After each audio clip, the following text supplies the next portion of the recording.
RMC, Apolline Matin. Charles Magnin. Bon réveil à tous sur RMC et RMC Story, il est 7h13. Le témoin RMC. Rebonjour Étienne Fourmont, vous êtes donc éleveur de vaches laitières dans la Sarthe, vous êtes donc agri-youtubeur, vous publiez des vidéos sur YouTube pour montrer le quotidien, la réalité de votre métier. Bon, si vous êtes à Paris ce matin, c'est évidemment à l'occasion du Salon de l'Agriculture où Emmanuel Macron a annoncé ce week-end, je cite, un plan de sobriété sur l'eau. Vous êtes en première ligne sur cette question de la sécheresse. Concrètement, est-ce que pour vous, il y a déjà des conséquences sur votre activité là, d'éleveur dans la Sarthe? Comment vous faites face? Tout de suite, là, en ce moment, on voit qu'évidemment que les sols sont très secs. On n'est pas encore arrivé dans la période de printemps où les plantes vont vraiment pousser. Donc là, à l'instant T, on va dire qu'on n'a pas trop d'impact. Mais c'est vrai que dans les mois qui viennent, il va falloir qu'il pleuve parce que c'est vrai que les blés vont commencer à se relancer après l'hiver. Et les animaux, il faut de l'eau pour les animaux aussi, donc on a besoin d'eau. C'est l'inquiétude numéro 1 là, dans les allées du salon avec vos collègues. Vous parlez de ça? Oui, alors on en parle beaucoup évidemment, parce que tous les agriculteurs comme moi, on est là, on se dit toi comment tu vas, ça va en ce moment les travaux, tu fais quoi et tout. Et c'est vrai qu'on est tous la même réflexion, c'est que on prendrait bien un peu de flotte quand même, quoi. Ouais, on va suivre les nouvelles annonces, notamment de restrictions d'eau qui doivent arriver aujourd'hui, mais on va parler plus largement de votre métier ce matin parce que je vous appelle Étienne Fourmont, mais pour beaucoup de Français, vous êtes Étienne agri-youtubeur. C'est le nom de votre chaîne YouTube qui cartonne.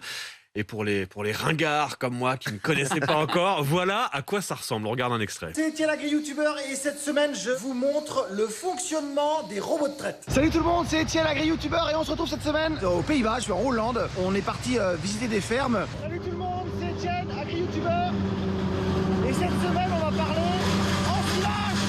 Voilà, on voit tout, les bêtes, les tracteurs, ça fait rêver. J'en ai regardé plusieurs hier et franchement, j'avais envie d'être à la ferme dans l'heure. L'idée, si j'ai bien compris, quand on regarde tout ça, c'est de casser l'image, le cliché de l'agriculteur qui passe sa journée à balancer des pesticides et maltraiter des animaux, quoi. C'est-à-dire que oui, c'est un peu ça. Et quand je dis aux gens qui ne sont pas du monde agricole, je leur dis voilà, je suis agriculteur, éleveur de vaches laitières. Et là, tout de suite, c'est ça doit être dur. Vous devez pas gagner votre vie. Vous devez être malheureux et tout. Alors que, il y a des périodes compliquées, évidemment, mais je suis super heureux de ce que je fais. J'ai la chance d'être la 5e génération sur la ferme, donc aussi une ferme bien installée. Mais on n'est pas tous, c'est compliqué, mais on n'est pas tous malheureux et on arrive aussi à vivre de notre métier. Quand même. Ça existe un agriculteur heureux, c'est ce que vous voulez montrer sur votre chaîne, mais on va pas non plus masquer la réalité. Je vais pas vous rappeler les chiffres des suicides, le nombre de fermes qui disparaissent chaque année. Vous ne montrez qu'une réalité du métier, non, sur votre chaîne? En fait, je montre ma réalité. C'est-à-dire que le but de ma chaîne YouTube, c'est de montrer aux gens aussi, moi, chez moi, à la ferme, avec mes vaches, avec mes tracteurs dans les champs, comment je travaille. Je vois l'image du tracteur avec le pulvé derrière. On n'utilise plus ça, c'est terminé. Ah, ok. Parce que vous avez aussi, il faut le dire, on le voit sur votre chaîne YouTube, une exploitation très moderne, non? Vous avez beaucoup investi, il y a des robots, etc. J'ai des robots de traite, je suis très connecté, j'adore ça, évidemment. C'est vraiment mon truc. Mais on est de plus en plus à être comme ça aussi. Je vois les robots de traite, nous, ça fait à peu près 25 ans quasiment qu'on est équipé de cet outil-là.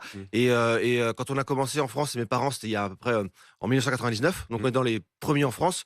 Aujourd'hui, il y en a des milliers qui sont installés. Mais l'agriculture, j'ai la chance de vivre une révolution numérique. Vraiment, la révolution numérique de l'agriculture, c'est ma génération qui est en train de le vivre. Des outils beaucoup plus connectés. On est beaucoup plus réactifs, notamment dans les champs ou avec les animaux. Pour essayer notamment les produits phytosanitaires, ce qu'on appelle les pesticides, on calcule exactement la dose à l'hectare, quelques gouttes et tout. Oui, mais donc vous êtes moderne, connecté, mais vous n'êtes pas passé à la mode, au tout bio, sans pesticides, sans engrais, etc. Ça, par contre, vous restez, à l'ancienne. En conventionnel. Conventionnel, oui. Il y a une réalité aujourd'hui qui est le marché bio est saturé. Voilà. Donc des agriculteurs qui avaient fait la conversion bio il y a quelques années reviennent aujourd'hui au conventionnel. Parce que le problème, c'est que les consommateurs n'achètent pas plus de bio, et donc on se retrouve avec un marché en bio qui est saturé et des éleveurs qui sont obligés le lait qui est payé au même prix que moi, alors qu'ils sont en bio, alors qu'ils devraient être payés un peu plus cher, et du coup, il n'y a plus d'intérêt pour eux de faire du bio parce que le prix n'est pas là, quoi. Étienne, le métier est en train de changer, vous nous le dites, il y a la nouvelle technologie, tout ça, mais très concrètement, on gagne combien quand on est un jeune agriculteur comme vous? Parce que ça, c'est important pour les jeunes générations qui voudraient suivre votre exemple. Est-ce qu'on gagne sa vie? Alors moi, je gagne ma vie, je m'en sors à peu près. Alors, ça veut dire quoi, s'en sortir? Ça veut dire s'en sortir, ça veut dire que j'arrive à me tirer un salaire. Alors, ramené à l'heure de travail, je suis à peine au SMIC. Mais vu que je bosse pas mal d'heures, après, j'aime ça, hein, je l'ai choisi ce métier-là. Si je le fais, c'est que j'ai choisi, je connaissais les règles, je savais comment ça allait se passer. Et au final, je m'en sors plutôt bien. Mais c'est vrai qu'il faut qu'on explique aux jeunes. Voilà, on va avoir beaucoup de départs en retraite dans l'élevage, énormément. Et que si on veut assurer aussi la sécurité alimentaire des Français, il faut qu'on explique aussi aux gens et aux jeunes que le métier, il est primordial. Voilà. Et qu'on a besoin de jeunes pour aller travailler dans les fermes. Non, mais c'est vrai qu'on avait ce débat sur les métiers essentiels, non essentiels. Vous êtes plus qu'essentiels. Mais est-ce que ça peut faire rêver les jeunes aujourd'hui? Ça ressemble à quoi vos journées? Vous travaillez combien d'heures par jour, par semaine? Est-ce qu'on peut avoir aujourd'hui une vie de famille? Je ne sais pas si vous êtes marié avec des enfants, etc. Tout en étant agriculteur, éleveur, passionné à plein temps. Ouais, je suis marié, j'ai 2 garçons. Ma femme travaille à l'extérieur. Elle n'est pas agricultrice sur la ferme comme avec moi. Ouais, on arrive à avoir une vie. Alors évidemment que je suis pas aux 35 heures et que j'ai pas mes 5 semaines de congés payés par an, quoi. Hein, c'est évident, mais encore une fois, je le sais dès le début, ça. Je le savais dès que j'ai commencé le boulot. Donc, non, on peut y arriver. C'est évidemment plus difficile.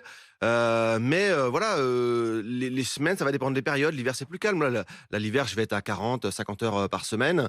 Bon, l'été, évidemment, quand les vélages vont être là, quand ça va être la période des récoltes ou des semis, on va plus être proche des 60, 70 heures, quoi.